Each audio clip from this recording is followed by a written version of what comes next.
একাত্তরের বিরোধী শক্তির প্রতি মানে আপনি সবসময় খুব শক্ত ভাষায় সমালোচনা করেন, ক্ষোভ জানান। কিন্তু এই যে একটু আগেই বললেন না, আমরা সবাই পাপী। তো সবাই যখন তাকে মানে সেই জামায়াতে ইসলামকে তাদের সময়ের বা প্রয়োজনে, স্বার্থে তাদের সাথে জোট করেছে, আন্দোলন করেছে বা সমঝোতা, সলা পরামর্শ সবকিছুই করেছে। ফলে এখন এসে তাদেরকে এই ট্যাগ দিয়ে দেওয়া, সেটি আবার কতটুকু যৌক্তিক হয়?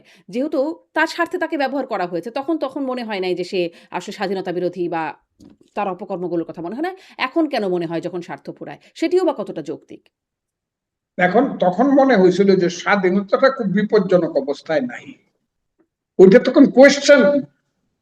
মুক্তিযুদ্ধ স্বাধীনতা তখন জামাতের মুক্তাক্য, সেটা তারা ভিতরে কিভাবে চাপা দিয়ে রাখছিল জানি না, কিন্তু তখন তাদের মুখ থেকে তো মুক্তিযুদ্ধ এবং স্বাধীনতা সম্পর্কে আজকের প্রেক্ষাপট যেটা তারা তৈরি করছে, যে মুক্তিযুদ্ধ হয় না, 71 গন্ডগোল ছিল, ইন্ডিয়া গন্ডগোল লাগাই দিয়েছিল দুই ভাইয়ের মধ্যে, এই কথাটা তাদের মুখ থেকে সেদিন সবাই মনে করছিল জামাতের বুঝি পরিবর্তন হয়েছে, অন্ত বাংলাদেশটাকে মানে, এবং মুক্তিযুদ্ধের